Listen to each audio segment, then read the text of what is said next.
Well, hey everybody, I'm John Retland, and this is my review of NWA Powerrr Episode 8. Before I get into that, I'm going to mention the Jim Cornette controversy one more time. One side has people that don't want to watch it anymore because the NWA caved in and got rid of him on commentary. Another side is like, well, I don't want to watch because he was included, and he's included in the remainder of the taped episodes, and I don't want to support the NWA. If you don't want to support the NWA because you're just not enjoying the product, okay, that's fine. But to punish the hardworking men and women behind the scenes and in the ring just because there was somebody on commentary you didn't like, that's a little bit unfair. No one company is perfect. Every wrestling company has people that we like and don't like, whether from commentary, people in charge, whatever. There are hardworking men and women that are telling some great stories, cutting some great promos, building their brands, having some great matches, and building up to this Into the Fire pay-per-view. If you really care about wrestling and you want to see wrestling succeed, let's support the NWA. Now, if you're just not enjoying the product, fair. That's totally fair. But some people, they're just getting pissy on either goddamn side. Let's get over it. If you really want to know what I thought of the whole Jim Cornette situation before I found out that he had resigned from the NWA and that whole thing had, been put to rest, check out my episode 7 review because it was the episode where the whole controversy happened. So, anyway, with this episode, there was a lot of talking, a whole lot of talking. This was a different episode because it was about hyping Into the Fire because it's only a few weeks away, and they got some other studio matches that are going to be happening later in later episodes and everything, including the Rock and Roll Express versus the Wild Card next week. So the reason that I'm telling you that it's a lot of talking, it's a lot of this stuff, is because that's what it is. We start off with recaps of Nick Aldis and Camille and the whole situation, and it's the Joe Galli Variety Hour, and it's nothing against Joe Galli. Any fans of Joe Galli that are watching this, I actually think he's a very, very good announcer. I think he calls it like a sport. He has legitimacy to it, and he's a young guy, and but he clearly knows his stuff, and he really handled this well, did some good stuff. He hyped up the End of the Fire pay-per-view and teases at the end we'll find out who will face Nick Aldis, even though it was pretty obvious who was going to face Nick Aldis. We get footage of Eli Drake from Championship Wrestling from Hollywood, showing clips of like when he was there, when it was NWA Championship Wrestling from Hollywood. And he says, talking about being compared to The Rock or Austin or Flair. And then it says, well, Nick Aldis had mentioned that Eli Drake reminds him of him, and he found that to be very insulting. And he says he is patient, however, and he will wait to face Nick Aldis and give him what for. But he says now he is going to face Ken Anderson, or he wants to face Ken Anderson because they've had a bit of a verbal spat back and forth. And we get a new match for Into the Fire because that match is going to happen. And then we get recaps of the Rock and Roll Express attacking the Wild Card, evening the odds and everything. We get that match next week. Footage of Thunder Rosa into the cage, training for her first MMA fight. This is inspiring stuff. She talked about, growing up, some of the stuff she's seen, helping underprivileged youth. If you follow her on any social media, but especially, I think I follow her on Facebook, but I mainly pay attention to Twitter and Instagram. She does a lot of stuff for underprivileged people and really likes to give back and use her celebrity in the best ways possible. And yeah, I've had it the last few weeks, but I'm putting it right there. I'm a big Thunder Rosa fan. She has really inspired me to work hard and, just be myself and everything. She is an inspiration in the last few years, especially since I found out about her work in Lucha Underground and then now being Thunder Rosa. She just really is inspiring. This was some good stuff.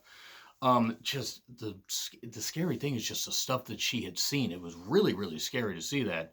Or just, hear that and all the stuff. I really encourage you guys to check it out. If you don't check out anything else from NWA Powerrr, or if you're on a time crunch, check out the stuff that Thunder Rosa, did, the interview pieces.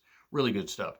And then we get a weird high spots ad after that. Savannah Evans promo package. Don't know what the hell that was about. And then we get recaps of Colt Cabana beating James Storm.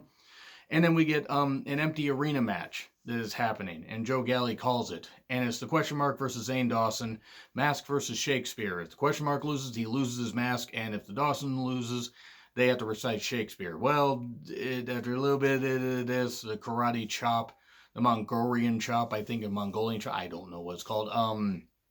Big old throw chop, 1, 2, 3. And then the Dawsons have to recite Shakespeare, and they get more into it. And Aaron Stevens pretends to throw up because he's disgusted by it. Comedy! It was what it was. And then we get a hype package for Trevor Murdoch versus Question Mark at Into the Fire. Okay, cool. Again, I'm going to order this pay-per-view. I'm very excited for it. Even if you don't pre-order, if you pre-order, it's $19.99 on Fight TV, but it's $24.95 otherwise. It's a steal. That price is a steal, and it's all about supporting, supporting wrestlers, working hard and everything. So, we get an interview with Melina, what she's loved about wrestling since being a kid, how she feels that she has influenced women's wrestling, what she means to women's wrestling, and why she's in the NWA. Good interview piece. Her playing up the whole thing of her having an ego and everything, and I'm just like, the whole, dirt sheet thing of her having an ego and building that up, and she actually has her team. It's Melina, Thunder Rosa, and Marty Bell. We get to find out about another match a little bit later. She does have one good line where she says Allison, K. That was pretty good. And then we get Billy Corgan's, William Patrick Corgan, but I'm going to call him Billy Corgan because that's what I know him as, plugging his new album. Okay, cool. Then we get the Circle Squared, where talents from all over the world can, get the chance to cut promos and everything, earn a contract with the NWA, which probably means it's going to be like NWA Tough Enough, but whatever. Cool. We then get part 2 of Into the Cage with Thunder Rosa. Really, really inspiring, very emotional. Shows a little bit of footage, her preparing for it, and then her afterwards, and she's very emotional with her team, but they said, hey, you did great. And I did not get a chance to see the fight. Unfortunately, I was unable to. I've seen a few clips, and really for her first MMA fight, you could tell that she obviously anybody would be inexperienced in their first MMA fight, but she stood toe to toe with somebody that had MMA experience before and went the distance, and that's commendable because there aren't a lot of people that would do that in their first MMA fight. So that was really good stuff. So that's great. And if she wants to get into another MMA fight, hey, I'd be all for it. She could do pretty damn well, but she's still a hell of a wrestler. And then Joe Galley talks about a couple more matches that are going to be happening at Into the Fire. Allison Kay and Ashley Vox versus 2 members of Melina's team. So Thunder Rosa and Marty Bell is my guess, and Melina will be at ringside. I don't know why there isn't a title match. That's a bit weird that they wouldn't have a title match, but who knows? Maybe Ashley Vox turns on Allison Kay and joins Melina's team. That's possible. And then we get Eli Drake versus Ken Anderson at Into the Fire, and James Storm versus Nick Aldis, 2 out of 3 falls match at Into the Fire.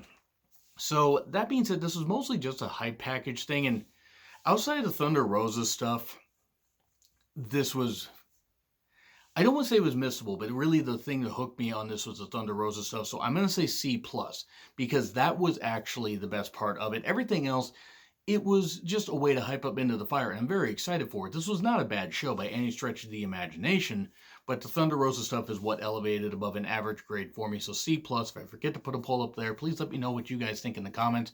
And we'll see what happens next week, Rock and Roll Express versus the Wild Card. I'm aware of the spoilers. Let's not Let's not post the spoilers below, but yes, I am aware of them. Anyway, like, share, subscribe, Twitter handle in the description. I'm John Ritlin. I'll see you soon.